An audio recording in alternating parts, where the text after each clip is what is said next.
नदी ही केवळ जलस्रोत नसून परिसंस्थेचा अविभाज्य घटक आहे। नद्यांच्या अस्तित्वामुळे जैवविविधता टिकून राहते, जमिनीची धूप थांबते आणि भूजल पातळी संतुलित राहते। मात्र वाढते शहरीकरण, औद्योगिकरण आणि मानवी हस्तक्षेप यामुळे नद्यांचं अस्तित्वच धोक्यात आलंय। यामुळे जलसंकट निर्माण होण्यासोबतच पर्यावरणीय समतोलही ढासळलाय, असे परखड मत रा.सु. बिडकर महाविद्यालयाचे प्राचार्य व जलवनस्पती संशोधक डॉक्टर बालाजी राजूरकर यांनी व्यक्त केले। वणा नदी संवर्धन समितीच्या वतीनं संत गाडगेबाबा समाधी स्थळाजवळ वणा नदी तीरावर जलपूजन कार्यक्रम आयोजित करण्यात आलाय। यावेळी प्रमुख अतिथी म्हणून हिंगणघाटचे तहसीलदार योगेश शिंदे, नायब तहसीलदार सागर कांबळे, पतंजली योग समितीचे अध्यक्ष वसंत पाल, नारायण सेवा समितीचे महेश अग्रवाल, नगरपालिकेचे विशाल ब्राह्मणकर, प्राध्यापक खडसे आदी मान्यवर देखील यावेळी उपस्थित होते।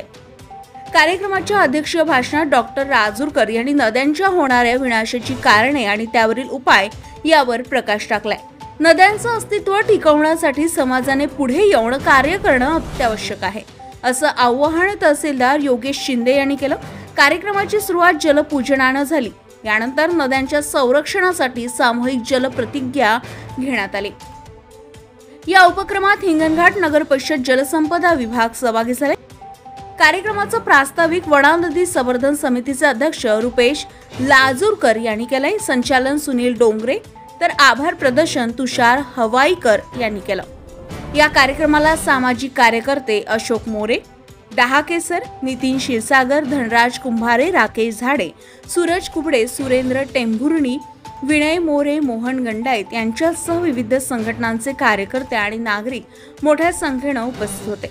नद्यांचं संवर्धन ही केवळ जबाबदारी नाही तर कर्तव्य असं ठाम मत यावेळी उपस्थित मान्यवरांनी मांडलं।